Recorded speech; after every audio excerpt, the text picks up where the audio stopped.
हरे कृष्णा महोदय। तो चलिए, सबसे पहले सब भक्तों का बहुत बहुत स्वागत है आज के सुबह के सत्र पे। तो आज हम लोग देखेंगे भगवान इस श्लोक में आज हमें क्या उपदेश दे रहे हैं। ठीक है, उससे पहले जगन्नाथ जी के चरणों में प्रार्थना करेंगे। नीलाचल निवासाय नित्याय परमात्मने बलभद्र सुभद्राभ्याम जगन्नाथाय नमो नमः। बोलिए जगन्नाथ बलभद्र सुभद्रा माई की जय। सुदर्शन चक्रराज की जय। चलिए पहले श्रील प्रभुपाद के चरणों में प्रार्थना करेंगे। ओम अज्ञानतिमिरान्धस्य ज्ञानाञ्जनशलाकया चक्षुरुन्मीलितं येन तस्मै श्रीगुरुवे नमः। नमो ओम विष्णुपादाय कृष्णपृष्ठाय भूतले श्रीमते भक्तिवेदांत स्वामिनीति नामिने। नमस्ते सारस्वते देवे गौरवाणी प्रचारिणे निर्विशेष शून्यवादी पाश्चात्य देश तारिणे। जय श्री कृष्ण चैतन्य प्रभु नित्यानंद श्री अद्वैत गदाधर श्रीवासादि गौर भक्त वृंद। हरे कृष्णा कृष्ण कृष्ण हरे हरे हरे राम राम राम हरे हरे। तो ये है हमारे कृष्ण कृपा मूर्ति ऐसी भक्ति विधान स्वामी प्रभुपाद, जो हमारे परम गुरुदेव परम आचार्य और इस्कॉन के संस्थापक आचार्य हैं। तो श्रील प्रभुपाद की जय। तो चलिए, ये रहा आज का श्लोक। 9वें अध्याय का 26वां नंबर श्लोक है, जहां भगवान, ये बहुत प्रख्यात श्लोक है, आप सब लोगों को याद होगा ही। तो यहाँ भगवान कहते हैं, क्या कहते हैं? कोई पढ़ना चाहेगा माता जी या प्रभु जी ये श्लोक आज? मैं पढ़ू प्रभु जी? पढ़िए माता जी। यदि कोई प्रेम तथा भक्ति के साथ मुझे पत्र फूल पुष्पम फल या जल प्रदान करता है तो मैं उसे स्वीकार करता हूँ। हरे कृष्ण माता जी। तो देखिए भगवान यहाँ क्या कहते हैं कि बहुत ध्यान से सुनिएगा, हर शब्द बहुत ध्यान से सुनिएगा कि पत्रम पुष्पम फलम तोयम यो मे भक्तया प्रयच्छति तदहम भक्त्युपहतम शनामि प्रयतात्मनः। तो इस श्लोक में आप यदि देखेंगे तो एक ऐसा शब्द है जो 2 बार प्रयोग हुआ है। ठीक है, और इसको याद रखना है। कौन सा वो शब्द है जो 2 बार प्रयोग हुआ है यहाँ पर? भक्तया। पहला, यदि श्लोक के पूर्वार्ध में देखें तो भक्तया प्रयच्छति, और श्लोक के उत्तरार्ध में देखें तो तदहम भक्त्युपहतम अश्नामि प्रयतात्मनः। तो भक्ति जो है, भक्ति ये जो शब्द है 2 बार प्रयोग हुआ है, और हम लोग देखेंगे उस क्यों 2 बार प्रयोग हुआ है। ठीक है प्रभु जी, मेरे को स्क्रीन शो नहीं हो रही है। ओहो, कोई बोल भी नहीं रहा। देखिए नहीं, हमको हो रही है, माता जी को नहीं हो रही है। अच्छा, हरे कृष्ण प्रभु जी, आ रहा है प्रभु जी। अच्छा, अब मैंने स्क्रीनशॉट बंद कर दिया है अभी। हाँ, अब तो बंद हो गया। हाँ ठीक है माता, चलिए। तो देखिए यहाँ भगवान कहते हैं कि पत्रम पुष्पम फलम तोयम यो मे भक्त्या प्रयच्छति तदहम भक्त्युपहतम शनामि प्रयतात्मनः। ठीक है, तो सबसे पहले क्या है कि 2 बार ये जो शब्द है भक्ति, ये 2 बार प्रयोग क्यों हुआ है? तो यहां भगवान ये बताना चाहते हैं कि बिना भक्ति के कोई उपाय नहीं है। भक्ति तो आपको करना ही करना पड़ेगा, बिना भक्ति के कोई कार्य नहीं हो सकता। तो और दूसरा आशय जो है इस, खास करके इस श्लोक के संदर्भ में, जहां भगवान कहते हैं कि भक्तया प्रयच्छति तदहम भक्त्युपहतम अश्नामि, कि यदि आप भक्ति से देंगे तो ही भगवान भक्ति से लेंगे अथवा नहीं लेंगे। ठीक है, अब देखिए भगवान की 2 शक्तियां हैं।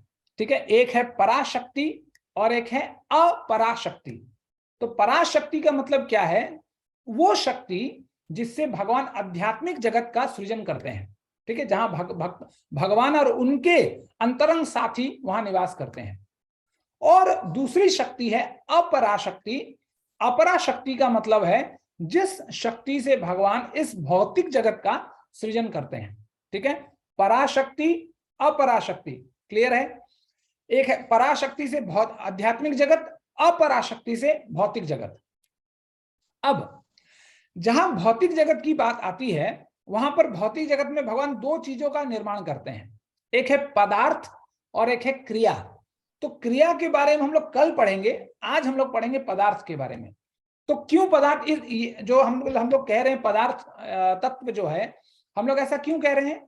क्योंकि आप यदि श्लोक देखें तो उसमें पदार्थ का वर्णन है, पत्रम, पुष्पम, फलम, तोयम। तो ये जो है पदार्थ है।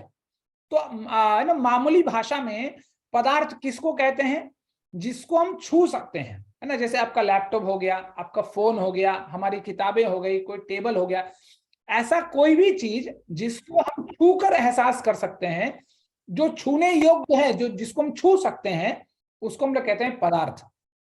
ठीक है।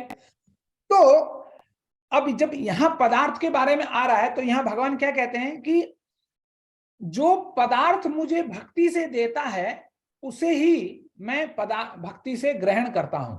ठीक है। तो बहुत सारे लोग हो सकता है कि ये सवाल पूछें कि क्या भूत में ऐसा कभी हुआ है कि भगवान ने कभी कोई भक्ति से कुछ दिया हो और भगवान ने उसे भक्ति से ग्रहण किया है? बिल्कुल हुआ है। तो यदि एक एक शब्द को देखेंगे तो सबसे पहला शब्द क्या है? पत्रम। तो ये कथा आप लोगों ने सुन रखी है, बहुत विख्यात कथा है कि जब पांडवगण वनवास सह रहे थे, वनवास में थे, तो एक दिन ऐसा आता है, दुर्योधन की ये चाल होती है कि एक दिन दुर्योधन दुर्वासा मुनि को उनके 60,000 शिष्यों के साथ उनके पास भेज देते हैं। हाँ, कि जाइए आप उनसे प्रसाद खाए, उनके पास जाके भोजन ग्रहण कीजिए, प्रसाद ग्रहण कीजिए। तो दुर्वासा मुनि चले जाते हैं। लेकिन उस समय क्या होता है, द्रौपदी जी को एक अक्षय पात्र नामक एक पात्र भगवान की कृपा से प्राप्त हुआ रहता है, जिसका अर्थ है कि उस पात्र के माध्यम से उनको कभी भोजन की कभी कमी नहीं होगी। लेकिन शर्त इतना ही था कि एक बार यदि अक्षय पात्र को आपने धो लिया तो दोबारा फिर वो कुछ दिन के लिए वो पदार्थ आपको भोजन नहीं प्रदान करेगी। तो जब तक दुर्वासा मुनि वहां पहुंचे तब तक वो अक्षय पात्र धुल चुका था। अब सारे पांडवगणों को टेंशन कि अब क्या होगा। तो उस समय जो होता है जगत हरता, मतलब हर विघ्न हरता, है ना, विघ्न हरता जो हर समस्या के हल है, भगवान कृष्ण पहुंच जाते हैं वहां पर। तो पहुंचकर भगवान भी थोड़ा एक्टिंग करते हैं वहां जाकर कि द्रौपदी को बोलते हैं, द्रौपदी मुझे बहुत भूख लगी है, कुछ खाने को दो। तो द्रौपदी बोलती है कि भगवान अक्षय पात्र तो धुल चुका है, उसमें कुछ भी नहीं है खाने के लिए, अब क्या हो सकता है बताइए, आज तो और कुछ नहीं मिलेगा आज किसी को। तो भगवान कहते हैं नहीं कुछ तो मिलेगा, कुछ देखो, अच्छे से देखो, कुछ ना कुछ तो मिलेगा। तो जब बहुत कहने पर द्रौपदी उस अक्षय पात्र को टटोलती है तो उसमें देखती है कि धोने के बावजूद उसमें एक शाक की पत्ती उसमें लगी रहती है। तो वही शाक की पत्ती, पत्रम, शाक की पत्ती क्या है? पत्रम, एक पत्ता ही है वो। तो जब वो पत्ता वो भगवान को करती है भक्ति से, तो भगवान ही नहीं, भगवान से युक्त पूरे त्रिलोकगण, त्रैलोक की युक्तम, तीनों लोक तृप्त हो जाते हैं, तीनों लोकों का पेट भर जाता है। तो साथ ही साथ दुर्वासा मुनि और उनके 60,000 शिष्यों का भी पेट भर जाता है। तो जब पेट उनका भर जाता है तो क्या होता है कि फिर उनको लगता है कि अब तो मेरा पेट भर गया है, फिर दोबारा यदि जाएंगे तो इस समय क्या होता है कि वो स्नान करने जाते हैं। स्नान करने वो सोचते हैं कि स्नान करके फिर भोजन करेंगे। तो जब वो सोचते हैं कि जब अब तो पेट भर गया है, पता नहीं क्यों पेट भरा भरा लग रहा है, अब दोबारा पांडवों के पास जाएंगे तो वो 56 भोग खिलाएंगे, और 56 भोग खिलाएंगे तो मेरा पेट फट जाएगा, इसलिए मत जाना ही बेहतर है, और वहां से वो उल्टी गली चलते हैं। तो ये सबूत क्या है? पत्रम। दूसरा है पुष्पम। पुष्पम का भी ये विख्यात कथा है, आप लोगों ने सुन रखा है, गजेंद्र मोक्ष की कथा, जहां पर गजेंद्र असाह पीड़ा में, एक ग्राहक के पकड़ने से मतलब कराया जा रहा है पीड़ा में, और वो तब जाकर वो भगवान की विभिन्न स्तुतियां वो करता है, बहुत सारी स्तुतियां करता है, और अंत में वो भगवान से कहता है कि उत्क्षिप्याय सांबुजकरम गिरमाह पृच्छेत नारायण अखिल गुरो भगवान नमस्ते।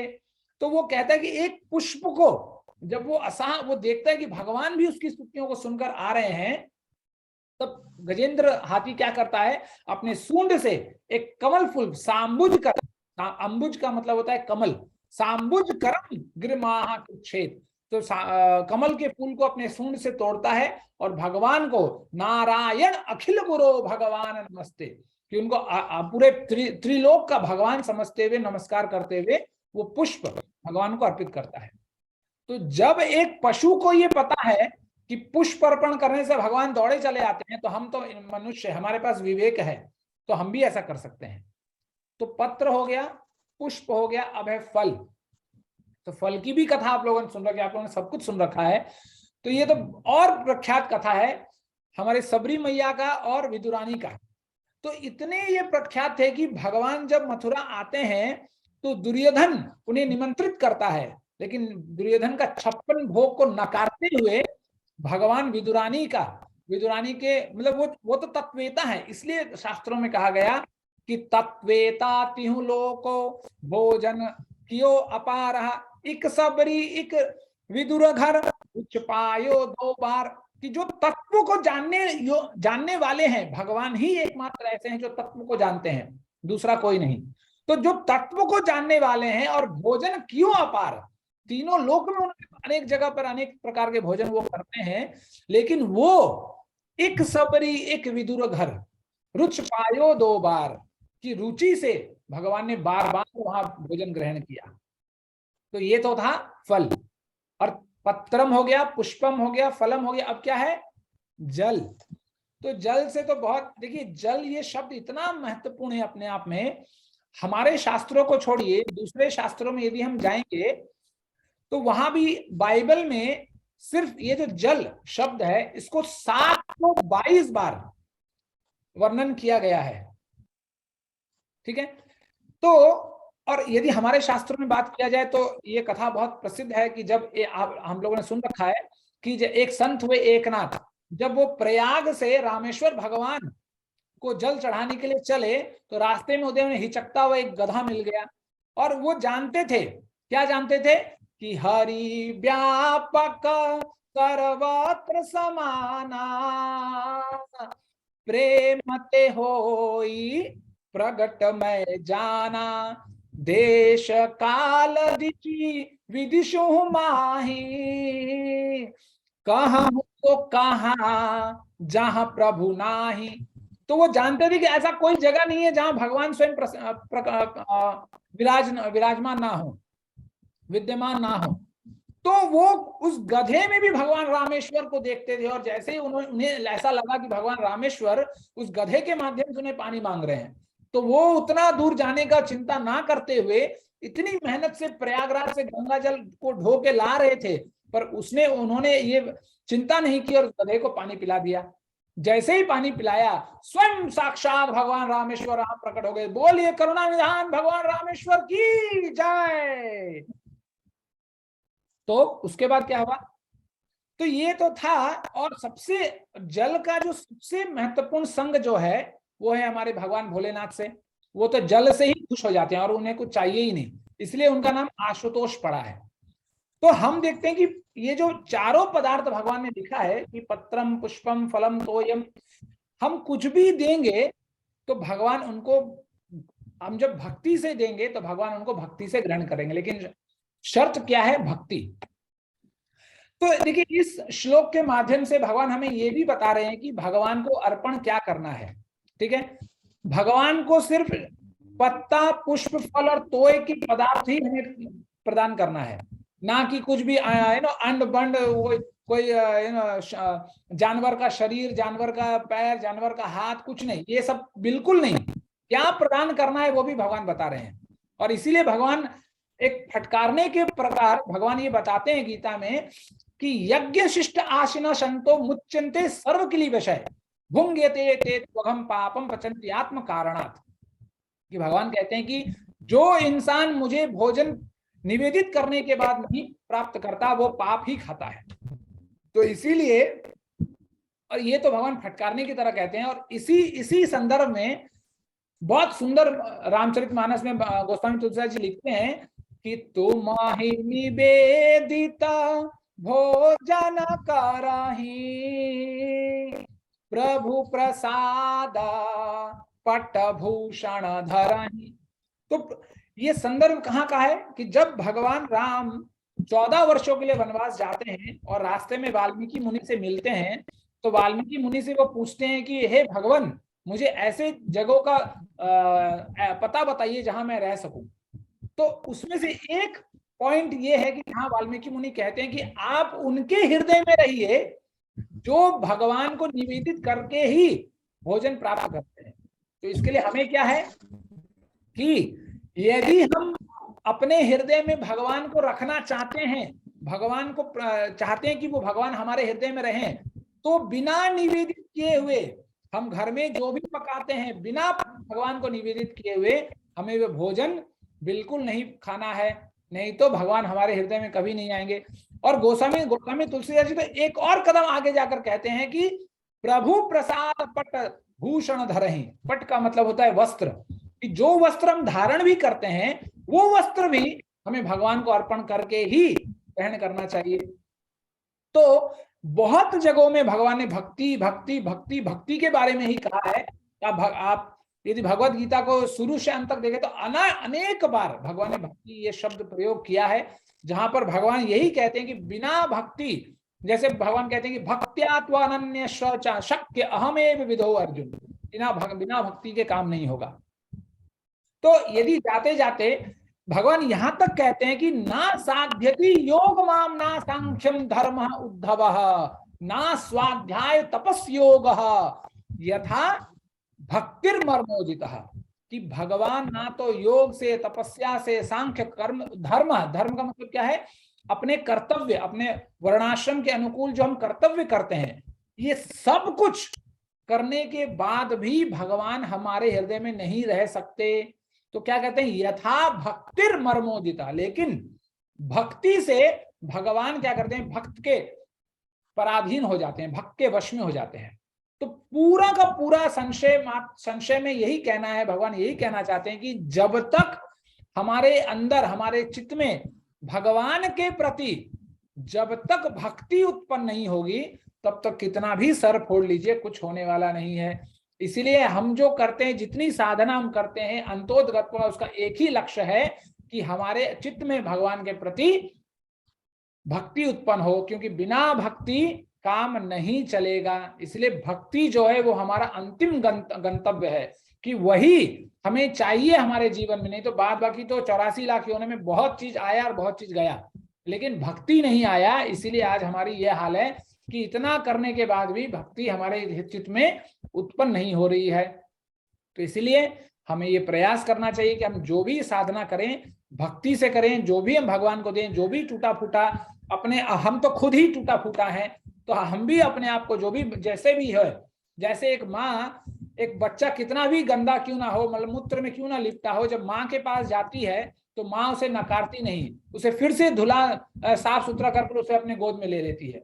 उसी तरह हम कितने भी जन्मों अर्जित पाप, कि जन्मों से पाप क्यों ना अर्जित किए हो, फिर भी भगवान हमें साफ सुथरा कर क्योंकि क्यों अपनाते हैं, क्योंकि हम भगवान के ही अंश हैं। जैसे एक शिशु क्या होता है, एक माँ का अंश होता है, तो माँ ये जानती है इसलिए अब अपने बच्चे को अपना लेती है। उसी तरह भगवान के ही बच्चे हम हैं, तो भगवान हमें जरूर अपनाएंगे, इसमें कोई संदेह नहीं है। तो जितने भी हम साधना करते हैं भक्ति से करें और भक्ति से ही काम बनेगा। ठीक है, तो आज के लिए इस सत्र को यहाँ विराम। यदि किसी माता जी या प्रभु जी का प्रश्न है तो लेंगे, अथवा फिर